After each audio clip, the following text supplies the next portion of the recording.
Kumusta mga kaibigan? Maligayang pagdating sa aking channel. Hayaan mo akong pumunta muli sa iyo na may magandang video. Binasag ni na Engin Ekürek at Tugbabuyak Ustan, dalawa sa mga sikat na Turko ng Turkey, ang kanilang katahimikan matapos ang nakakagulat na pag-atake sa mga bahay ng mga residente ng Istanbul at nagbigay ng malakas na mensahe sa publiko. Sa pagpapahayag ng kanilang kakilakilabot na karanasan at ang galit na naramdaman pagkatapos, ang mag-asawa ay kumuha ng determinadong paninindigan sa pagsasabing ang aming tahanan ay aming karangalan at ang mga umatake ay mananagot. Sina Engin Ekürek at Tugbabuyak Ustan, na nagulat sa pag-atake sa kanilang mga tahanan noong hating gabi, ay binasag ang kanilang katahimikan at ipinahayag ang takot at galit na kanilang naranasan. Ang mag-asawa ay humarap sa mga miyembro ng media at magkasamang tumayo sa harap ng mga kamera at sinuri ang insidente.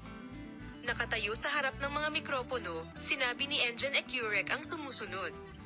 Para sa amin, ang iyong tahanan ay hindi lamang isang lugar kundi pati na rin ang aming karangalan.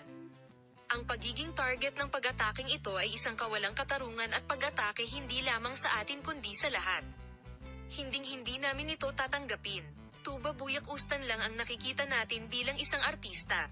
Ituro ang mga taong nakikita sa harap ng mga kamera, ngunit tao rin tayo at nararapat tayong maging ligtas sa bahay. Ang ganitong mga pag-atake ay nakakaapekto hindi lamang sa atin kundi sa lahat ng bahagi ng lipunan.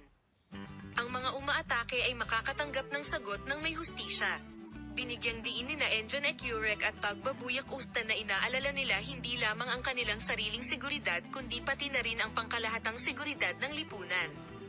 Ipinahayag ng mag-asawa na sa pagdami ng mga ganitong insidente sa lipunan, tumataas din ang mga alalahanin sa seguridad at nababahala ang lahat sa isyong ito.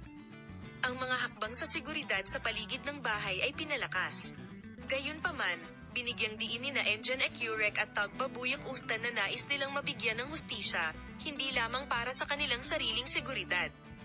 Kasunod ng insidente, nagpapatuloy ang investigasyon ng pulisya at isinasagawa ang may sansinang gawain upang matukoy ang mga umatake.